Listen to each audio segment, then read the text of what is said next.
आम जनता को इस कटघरे में लाके खड़ा कर दिया है, इस कंडीशन में लाके खड़ा कर दिया है कि वो पूरी तरीके से कंफ्यूज हो गई है। और उसका नतीजा यह है कि हम भी कंफ्यूज है और हमें समझ में नहीं आ रहा कि आखिर क्या इस वक्त कहा जाए, क्या इस वक्त बोला जाए। तो आज का जो राजनीतिक हालात है उसको देख करके एक बड़ा सा क्वेश्चन मार्क यहां पर खड़ा होता है। आखिर जनता के सामने बहुत सारे सवाल हैं। जो राजनीतिक परिप्रेक्ष्य है, जो देश की राजनीति है, जो देश का भविष्य है, उसके ऊपर एक बड़ा सा क्वेश्चन मार्क यूपीए 2 गवर्नमेंट ने यहां पर लगा दिया है। तो अपनी इस प्राइम टाइम की डिबेट को मैं आगे बढ़ाऊं उससे पहले आइए जरा आपको समझा देता हूं आज का ये मुद्दा क्या है, क्यों हम कह रहे हैं कि ये एक बड़ा सा क्वेश्चन मार्क देश के सामने खड़ा हो गया है।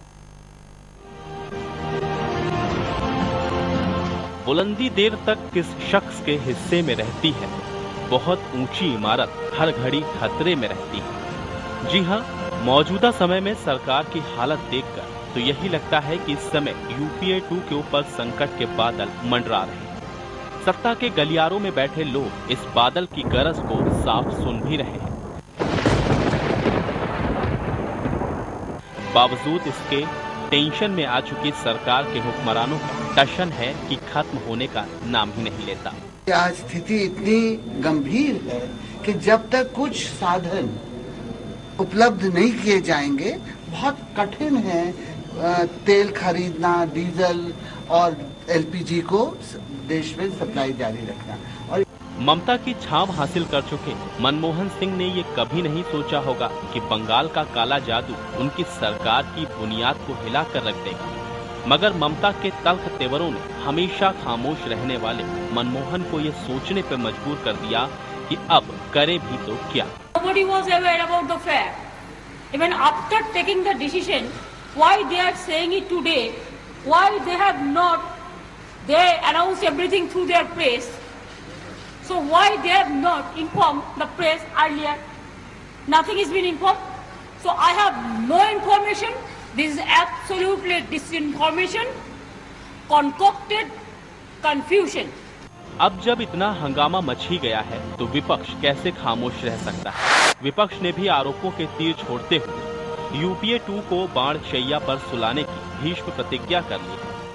मनमोहन सिंह जी की सरकार देश का विश्वास खो चुकी। मनमोहन सिंह जी की सरकार अपने सहयोगियों का विश्वास खो चुकी। मनमोहन सिंह जी की सरकार विपक्ष का विश्वास खो चुकी। मोहब्बत करने वालों में यह झगड़ा डाल देती है, सियासत दोस्ती की जड़ में मट्ठा डाल देती है। जी हां, यूपीए से दोस्ती का दम भरने वाली सपा भी इस समय मूड में नजर आ रही है। और ऐसा हो भी क्यों ना, आखिर मुलायम ने प्रधानमंत्री की कुर्सी को अपने ख्वाबों में जो बसा लिया है। मगर गनीमत यह है कि अभी सपा ने तेवर का ग्राफ थोड़ा डाउन रखा है। कुछ भी डिस्कस नहीं हुआ। जो आप लोग चला रहे हो उस पर 20 तारीख को पार्लियामेंट्री बोर्ड की बैठक होगी, इस तरह का कोई फैसला नहीं हुआ है, न कोई पार्लियामेंट्री बोर्ड की बैठक होने जा रही है। गांधी ने क्या बोला इस पर I have nothing to say. Is Congress role model for me? बहरहाल इस समय सरकार की हालत पूरी तरह से खस्ता हो चुकी है और अब सरकार के सामने 2 ही विकल्प बचे हैं, या तो वो रोल बैक करे या फिर अपने ही दोस्तों के साथ फाइट बैक।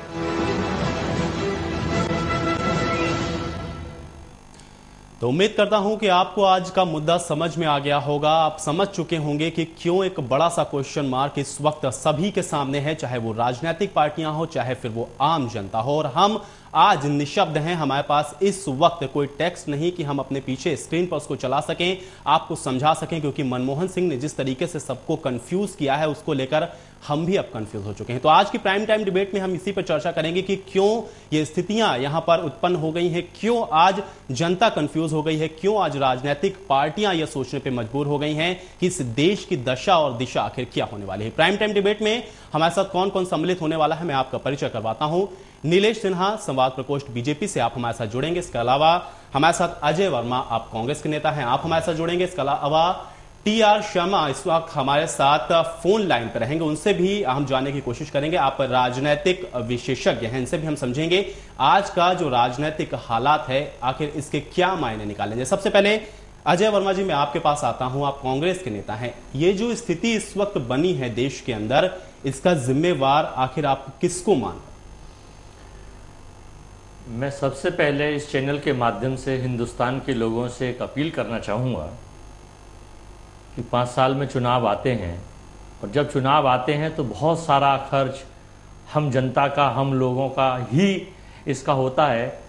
तो मेरा ये व्यक्तिगत मानना है कि किसी एक सरकार को पूर्ण बहुमत उसे दे देना चाहिए, ताकि कुछ ऐसी क्षेत्रीय पार्टी अपने पर्सनल हितों के चक्कर में ब्लैकमेल ना कर सकें और सरकार के ऊपर भारी पड़कर। अजय जी, मतलब आप ये कह रहे हैं कि ममता बनर्जी की जो इस वक्त की पॉलिटिक्स है वो ब्लैकमेल करने की पॉलिटिक्स। जी जी जी, बिल्कुल। कांग्रेस के निसंदेह मनमोहन सिंह जैसा प्रधानमंत्री हिंदुस्तान को कभी मिल नहीं सकता, लेकिन चूंकि अजय जी मैं यहाँ पे थोड़ा सरकार की मजबूरी ये है कि सहयोगी दलों से मिलकर उसके पास पूर्ण बहुमत नहीं है जी, और छोटी छोटी क्षेत्रीय पार्टियां जिनके पास 20, 22 और 18 सांसद हैं, वो उसके ऊपर अपने लिए बहुत बड़ी जबरदस्त मांग करते हैं, अपने पैकेज के लिए, अपनी सारी मनवाने के लिए व्यवस्था करते हैं। जबकि हिंदुस्तान एक बहुत बड़ा देश है, बहुत बड़ा लोकतांत्रिक देश है। यहाँ को समझना बहुत जरूरी है। अजय जी, आपके पास भी मैं आऊंगा। नीलेश जी, आप बात सुन रहे हैं अजय जी की, कह रहे हैं कि ये ब्लैकमेलिंग की राजनीति की जा रही है। आपकी प्रतिक्रिया इस पे क्या है? क्या आप अजय वर्मा जी की बात से सहमत हैं? देखिए, अजय वर्मा जी कांग्रेस के नेता हैं और वो इस समय कांग्रेस की वाणी बोल रहे हैं।